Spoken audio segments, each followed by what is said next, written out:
Hello, everybody. How are you doing? Abdi Academy families. Today we are going to discuss English Part-2, which is about passive voice with present simple tense. So today we are going to start the topic, which is about simple present tense, especially about passive voice with present tense. Arralaluuf kan nuti deemnu simple present Part-2 passive voice with present simple tense kan jedhu laallaa jechuudha. So students, let's start.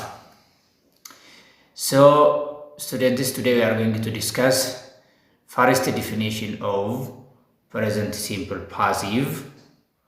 First we define the term what does present simple passive is. He kasa definition of passive voice kan jedhu laallaa walumaa galatti. Achi booda immoo the passive structure of present simple tense. Structure isaa maal fakkaata kan jedhus waliin ilaalla. Achi booda immoo sample related questions with the topic, which means with present simple passive kan jedhu ilaallaa jechuudha. Great. So what should be the objective of this topic? By the end of this video, you will be able to identify the structure of present simple passive in affirmative, negative, and interrogative sentences. You tell the difference between the present simple active and the passive. Then you convert present simple active to passive. Isaan kun kaayyoo barannoo kanaati jechuudha. Garaagarummaa isaa in himtu, structure isaa adda baaftu, lammata immoo injijjiirtu jechuudha. Himoota present active hin jiran gara passive itti jijjiirtu jechuudha. So I wish you a good time. Let's start the topic. I hope you will enjoy the topic, which is great. Okay, great. So active and a passive voice. Let's define the term voice. What does voice is? So voice is the form of a verb.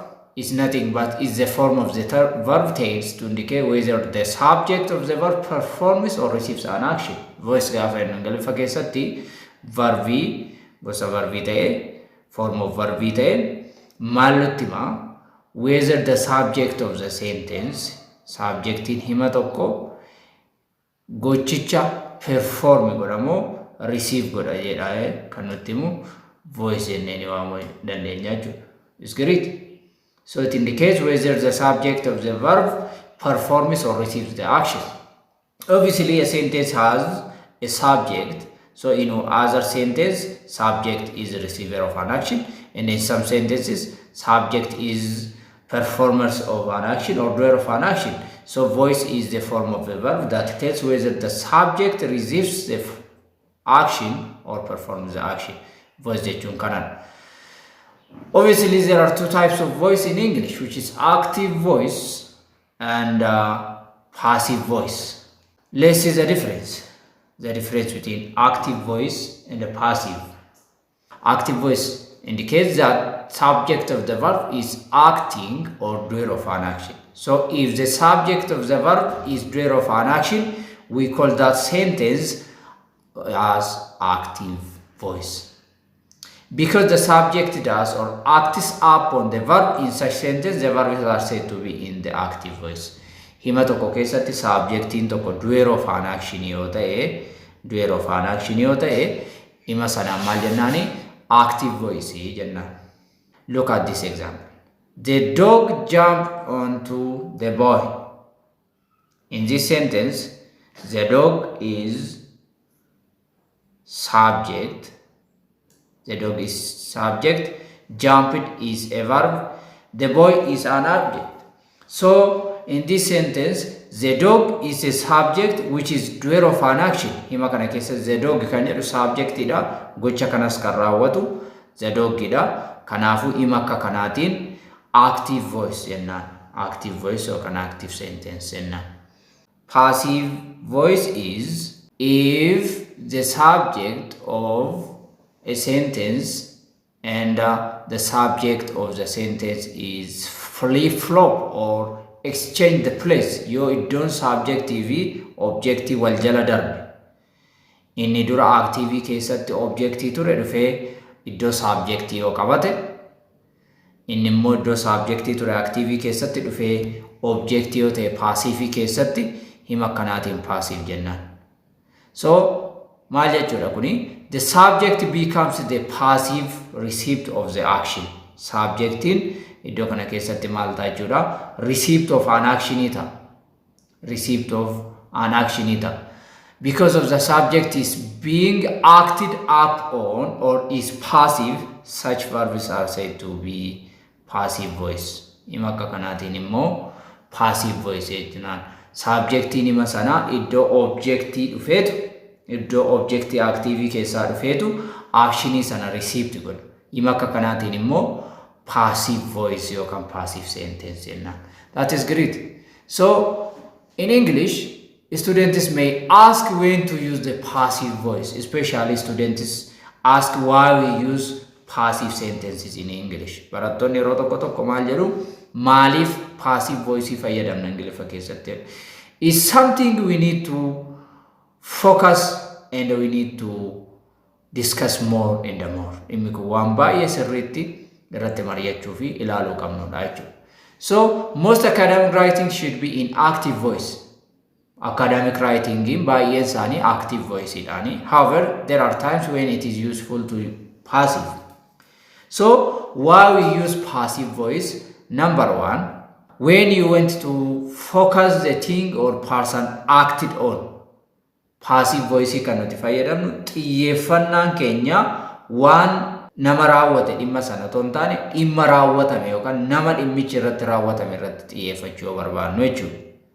Nama dhimmichi irratti raawwatame yookaan immoo dhimma raawwatame sana irratti focus gochuu yoo barbaannu. Fakkeenyaaf, the art collection containing over 2,000 works was lost in the fire. Dhimmi keenya nama dhimma kana raawwate otoo hin taane dhimma raawwatame sana. Maaltu raawwatame? The art collection containing over 2,000 works was lost in the fire.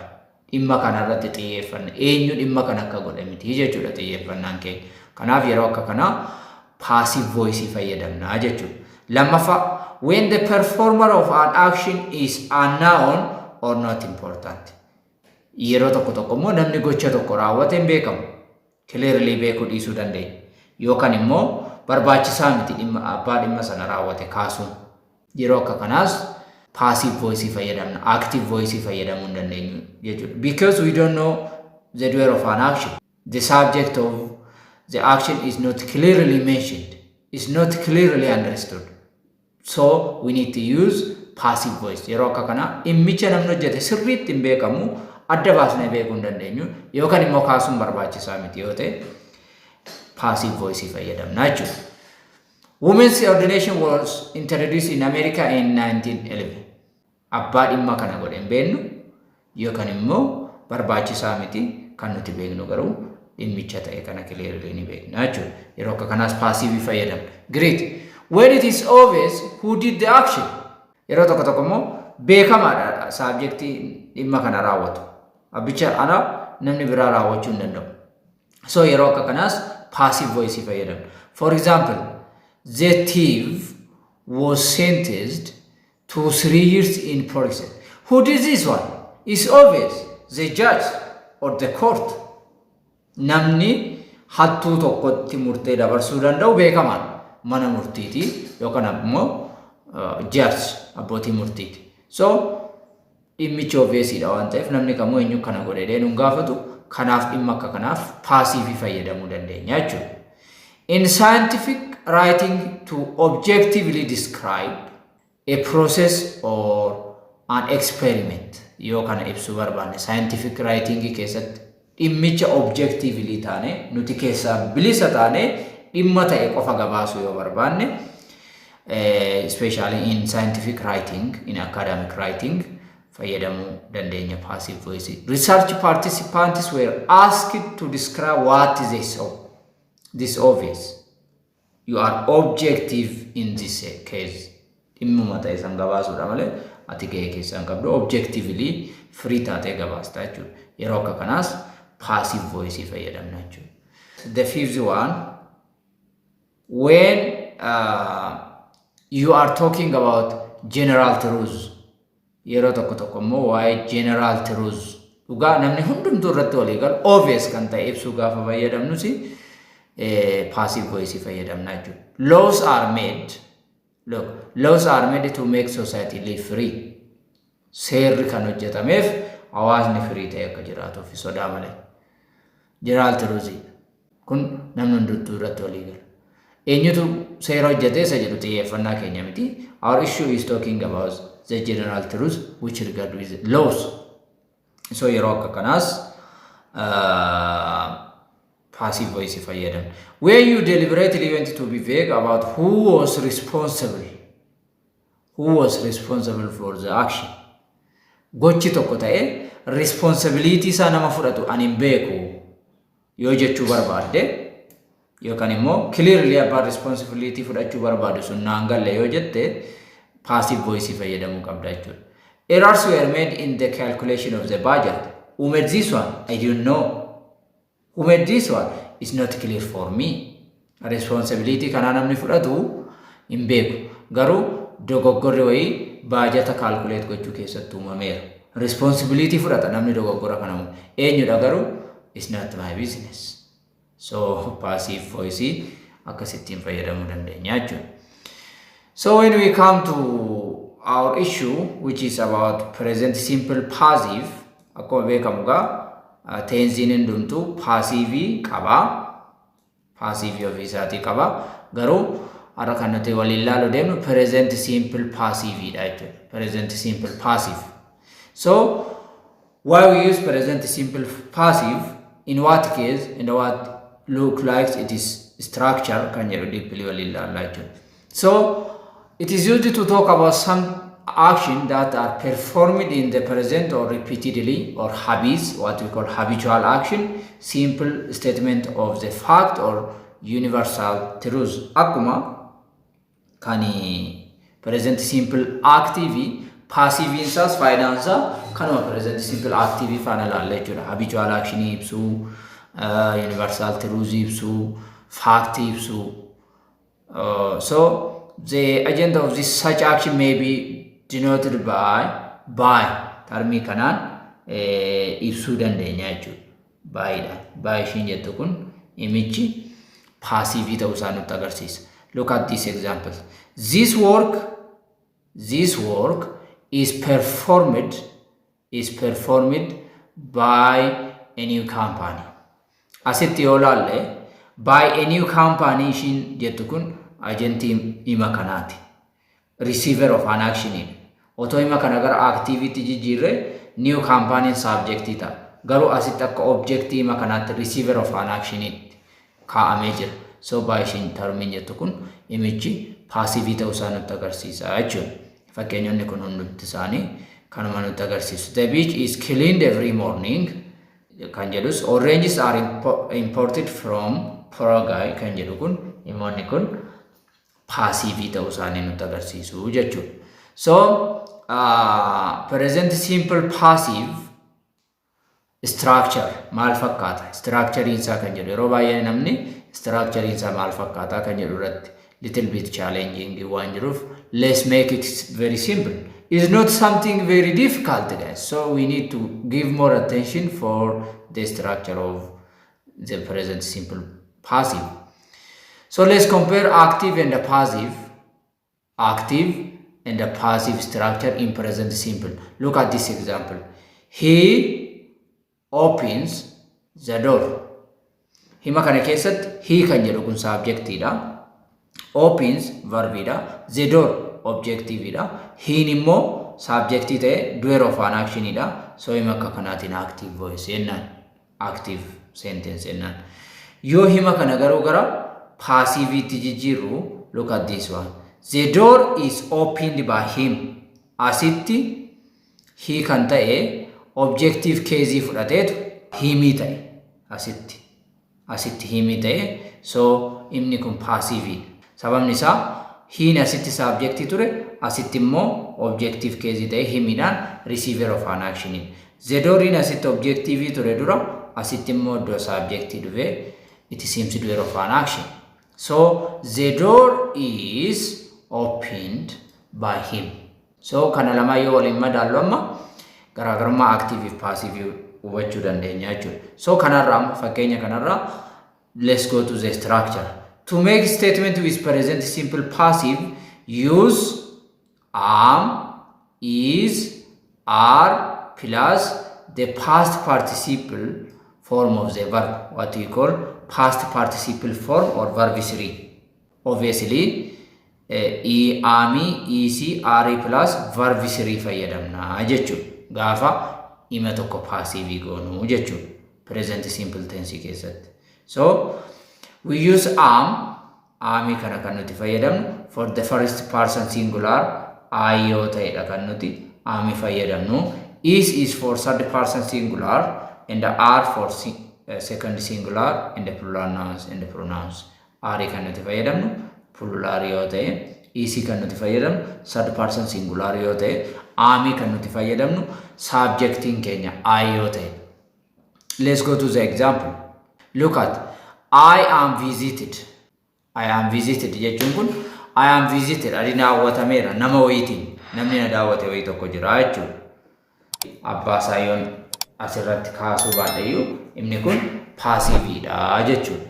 Subjectiin isaa immoo I dha obviously. You are visited. Again subjectiin isaa you waan ta'eef asitti are fayyadamna. Again he, she or it is visited by somebody else. Namni daawwate wayii jira jechuudha. Glass is made from sand. English is spoken all over the world. English is spoken. Who did this action? Subject is mentioned in the nature.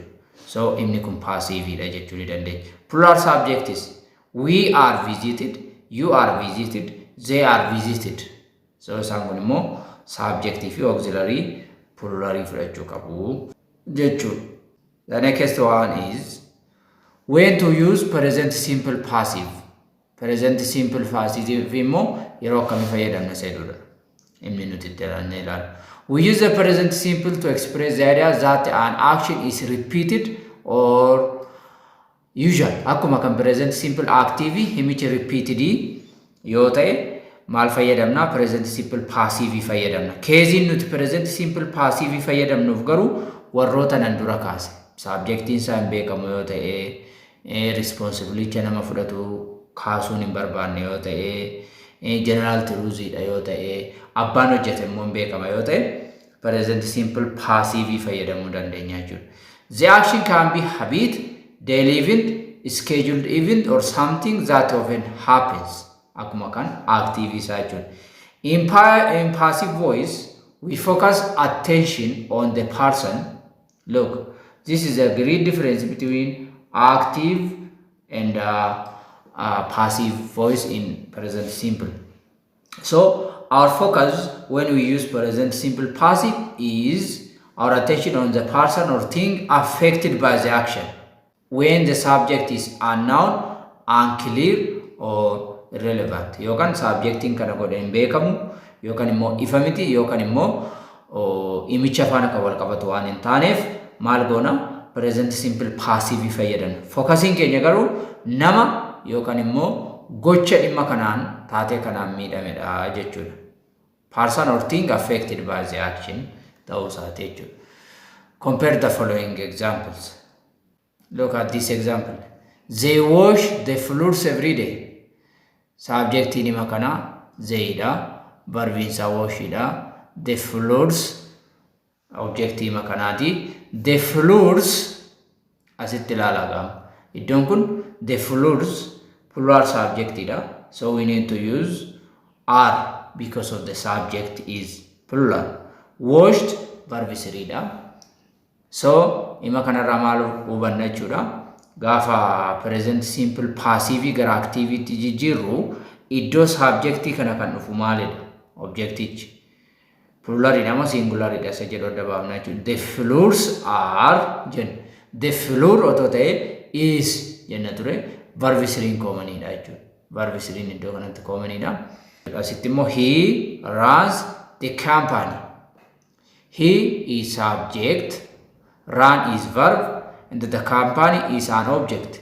Hima kana gara passive itti gaafa jijjiirru objecti active isa ture fuunasi. iddoo subjective. So the company is singular noun. So iddoo kanatti is fayyadamna. Verbi obviously verbi siriidha. By him because hin objective case dha sitti as gaafa dhumnu immoo himiin maal ta'a subjective case nuu ta'a jechuudha. So akkasittiin hima tokko active irraa gara passive itti jijjiiruu dandeenya jechuudha. In this example, the focus is on the effect of the action. On the effect of the action. It is not important who performs the action. Amma fakkeenya lammaffaa irratti he runs the company subjectiin hima kana godhe clearly mentioned ta'eera waan ta'eef by him jenne asitti. Iddoo kanatti garuu they wash the floors every day jedha subjectiin zeeyidha. Omit gochuu dandeenya. Focusing keenya miicamuu floorii sanaati malee eenyu akka miicee yookaan subjectii zee jedhu irratti miti waan ta'eef omit gochuu dandeenya. The same is true for the next example. Fakkeenya lammaffaa irrattis akkasuma gochuu dandeenya jechuudha. So the next one is the focus of present simple passive. Akkuma gubbaatti kaasaa ture, we use present simple passive with the same meaning as present simple active. Hima tokko active irraa gara passive itti gaafa jijjiirru yookaan passive irraa gara active itti gaafa jijjiirru hiika isaa jijjiirra miti. Hiikni isaa tokkuma. But the fact that present simple passive makes focus on the effect. One of the difference in isa kanan. Passive in effecti taate sanaan ta'e irratti or the objective active in sammo focus in samaalidha yoonne doer of an action irratti. Doer of an action irratti kan active kan passive immoo effect irratti nama gochicha raawwate irraa dhimma hin qabnu garuu gocha raawwatame irratti xiyyeeffanna gaafa passive dhaan godhu gaafa immoo active eenyu raawwate isa irratti xiyyeeffanna focusing isaa kanuma jechuudha. So obviously present passive akkuma kana active negative form is qaba. The negative form of present simple passive is not difficult. It's very easy. Just we insert the term not between am, is, or, are and the past participle of the verb. Gaafa negative agoonu simple passive maal goona not kan jedhu kana auxiliary verb fi past participle yookaan verb sirii gidduu galchina jechuudha. For example, Spanish is not spoken in China. Maal goone Spanish isa jedhu kana gidduu auxiliary tu jira, EC tu jira because singular subject waan ta'eef spoken kan jedhu immoo verb siriidha. So the term not is added between the auxiliary verb and the spoken or the past participle. Asirrattis his words are not relied on. His words are not related. This is a verb, related is a verb. So auxiliary verb in asirtummo are. So iddoo kana maal daballe jechuudha. Not kan jettu daballe jechuudha, which is normal. Question in present simple passive. Present simple passive immoo question gochuu dandeenya. To make a question in present simple passive, we swap the subject and the auxiliaries like am, is, or, are. Iddoo isaanii wal jijjiirra jechuudha. Iddoo isaanii bakka wal jijjiirra. We bring this auxiliary verb followed by the subject. The structure for asking question in present simple passive is this one. Am, is, are plus what? Subject plus past participle. Akkas goona jechuudha gaafa sana ami, isi, ari fi subjectii ittaana achin past participle yookaan verb siriitu ittaana jechuudha. Look at these examples. Are USA dollars accepted in Dubai airport? Is coffee served here? Subject irratti hundoofneetu auxiliary verb keenya dura finne achiin immoo subject itti aansine past participle itti aansine question mark idhaan finna jechuudha gaafa passive gochuu barbaannu. Gaafa immoo WH questions gochuu barbaannu when WH questions with present simple passive is used to make a WH questions Insert a question word before am, is, or are, which is obvious. Question forms like what, where, who, which kan jedhu kana auxiliary verb gidduu galchina jechuudha. Mee fakkeenya kana ilaala. Examples. What is this pie made of? When are these items usually brought here? So fuuldura auxiliary kana maal galchina jechuudha. Question form yookaan immoo question words warra jennu what, when, why, which warra jennu kana auxiliary fuuldura galchina jechuudha. So look at these sample questions which regard with the topic. Sample questions for present simple passive. Convert the following to passive. For example, question number 1, he lights the candle. Here we need to identify the subject, the verb, and the object of the sentence. So he is subject, lights is the verb, and the candle is an object. So yeroo kana convert goonu maal goonu? Objective active keessa ture passive irratti jalqaba irra finna subjective. Okay, we need to identify whether it is singular or plural. Akkuma ilaallu kun singular idha, kanaaf is fayyadamna. Achi immoo verbiin verb 3 dha jennee waan ta'eef light kan jedhu verb 3 isaa light dha. Hin subjective case ta'ee jira, gaafa sitti jijjiiru immoo objective case goona jechuudha. That is great. Let's go to the next question. He is a subject, does not light the candle. Negative. This is negative form. So subject hima kana adda baafna. Akkuma asirratti arginu subjectiin isaa hiidha. Hima kana keessatti objectiin isaa immoo dhufnee asii the candle goona. So isa jalqabarra finna objective active as finna. Objective immoo singular waan ta'eef is jenna. Noottiin as jirti negative waan ta'eef gubbaatti isinii kaaseera gaafa negative goonu nootti auxiliary fi verbi gidduu goona inneera, verbi 3 gidduu goona inneera. So the candle is not lighted, verbi 3 form isaati kuni, by him. Hin asitti object subjective case ture, asitti objective case dhaan dhufa jechuudha. Question isaa immoo gaafa jijjiiru. Do you eat meat? Do you eat meat? So asitti objective case ta'e kan jiru meat kan jedhu. Garuu immoo auxiliary verb dura finna jenneerra dura. Auxiliary dura finna jenneerra. Auxiliary verb which is related with the subject of the sentence. Subjectichi amma asitti singular dha waan ta'eef is meat eaten, the verb 3 of it, by you. Akkasittiin question isaas jijjiiruu dandeenya jechuudha. That is great. Let's practice together these questions. The instruction says, rewrite each of the following sentence using the passive voice of for present simple. There are 5 questions. So you need to convert the following to passive voice as we discussed above. For example, I clean the bathroom every morning. Jim washes Dad's car every Saturday. Lacey buys bread rolls every morning. We visit our grandma at Christmas. Joe writes 2 books every year. These are the questions.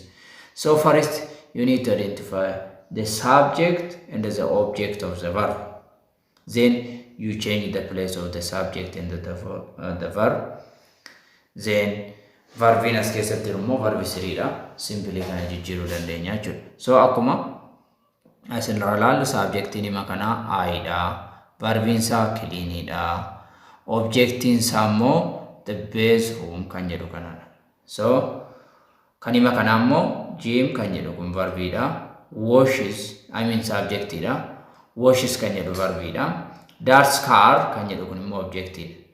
Sadaffaa irratti immoo Lucy is a subject, buys is a verb, and bread is an object. So question number 4, we is subject, visit is a verb, our grandma is an object. Joy is a verb, rice is a subject, 2 books are an object for this sentence.